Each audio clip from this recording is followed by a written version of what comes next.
All right, today we're jumping into a classic novel by Elizabeth Gaskell called Cranford. Now, at first glance, you might think it's just about some sleepy little town, right? But oh, if you look just a little closer, you'll find this incredible world, a world filled with the strangest rules, some really deep, hidden heartaches, and honestly, a community with an absolutely massive heart. So, to really get Cranford, you've got to understand its priorities. And this quote, it's the perfect example. Just picture it. You're so worried about your brand new carpet that you actually make little paper paths for your guests to walk on? I mean, can you imagine? This isn't just about being neat. No. This is all about propriety, keeping up appearances, and the truly wild lengths these people will go to maintain them. It's this one little detail that just perfectly sums up the charming, kind of absurd heart of the whole story. So you might be wondering who is actually enforcing all these bizarre rules. Well, here's the thing about Cranford. It's a town run almost entirely by women. Yeah, we're talking about a society of spinsters and widows. They even call themselves a community of Amazons. And men? Men are this rare, kind of alarming species that just shows up and disrupts things. This whole dynamic creates a social world with its very own unique set of laws. Okay, so life in Cranford is all about these unspoken rules. It's a really strict code. First up, and this is the big one, gentility is everything. You can be poor, that's fine, but your poverty has to be elegant, and we'll get into what that means in just a bit. You definitely don't show strong emotions in public. That's a huge no-no.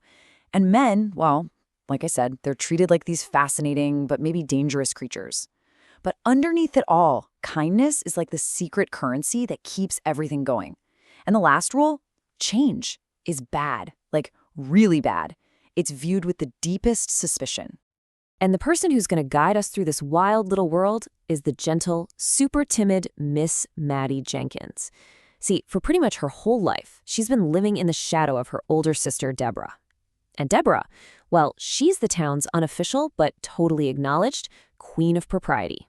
She makes the rules. And for a long time, Miss Maddie just quietly follows them.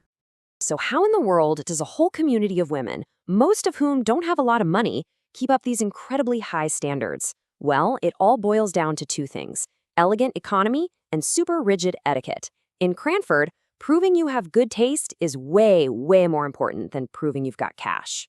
You can actually see the town's quiet tensions play out in this little literary showdown. On one side, you have Miss Jenkins, that's Deborah, who is all about the serious, high-style work of Dr. Johnson. And then on the other side, you've got this newcomer, Captain Brown, who just loves the popular, serialized novels by Mr. Boz, who, of course, we all know as Charles Dickens. And trust me, this is not just a book club disagreement. It's a quiet little war between old-school tradition and brand-new popular culture. And that brings us right back to this key idea, elegant economy. This is basically the central pillar holding up all of Cranford society. You could call it the art of making it look like you're choosing to live simply and elegantly, when in reality, you just don't have a lot of money. It's this whole performance of genteel poverty. And believe me, everyone in town knows their part. Want a perfect example? I mean, a truly perfect example of this in action? Just look at Miss Maddie's candles. The thing is, she can only afford to burn one candle at a time. But she would be mortified if a guest saw that.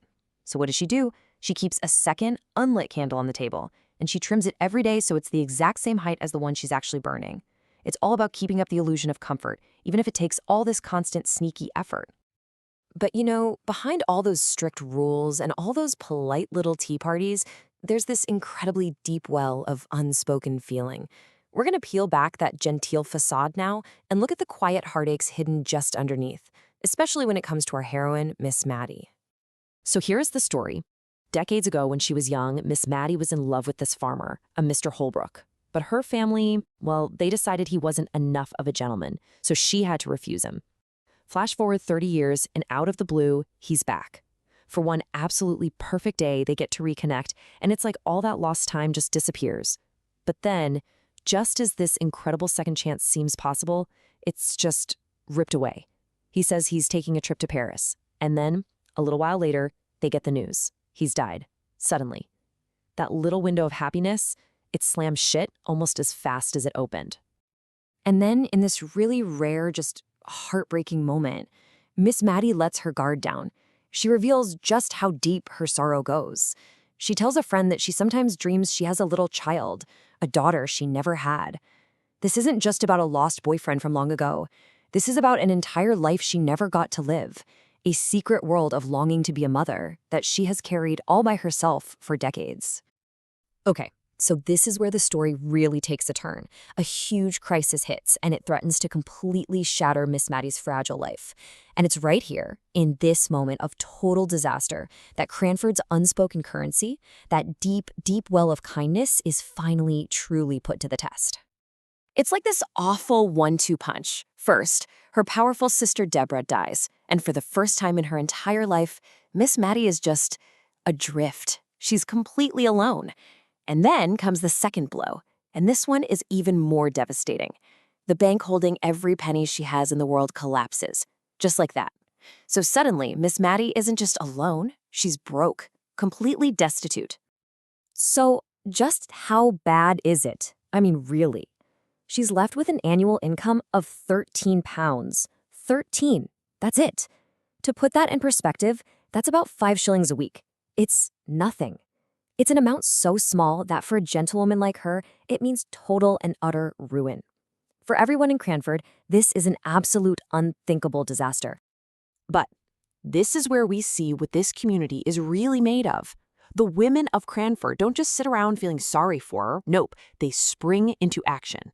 They call a secret meeting, and they all agree, without a second's hesitation, to sacrifice a little bit of their own small incomes to help her out.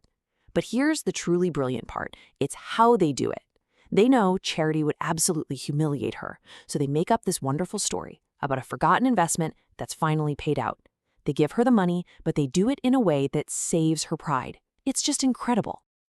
You know, this whole experience, the crisis, but also the incredible support she gets, it completely transforms Miss Maddie. She's not the same timid woman anymore.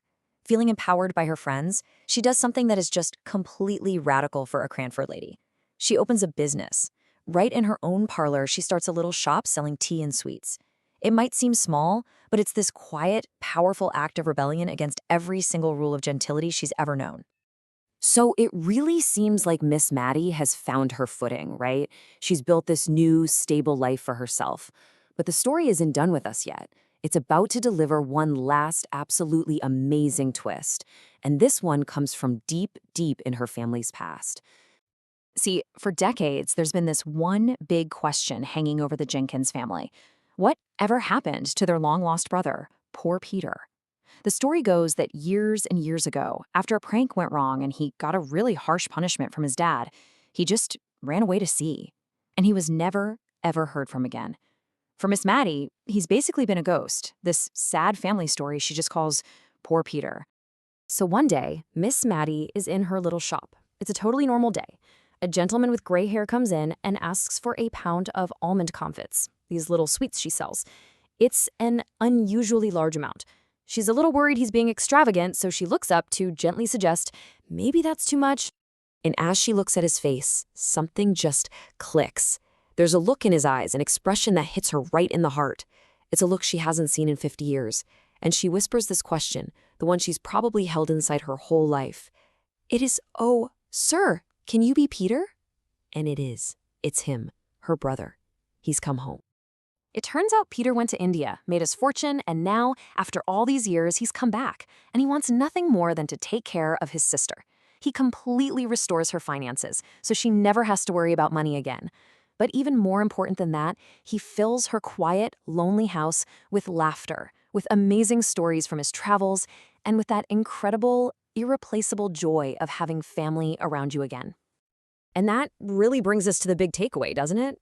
Think about it. Yes, Peter's money saved Miss Maddie from poverty in the end, but it was her friends who saved her first. What Cranford really shows us is that fortune, money, it comes and goes. It's fickle. But the real lasting capital in life, that's kindness. It's empathy. It's having a community that's willing to build its own economy based on just caring for each other. And it makes you wonder, in our own lives today, what's the real measure of our worth?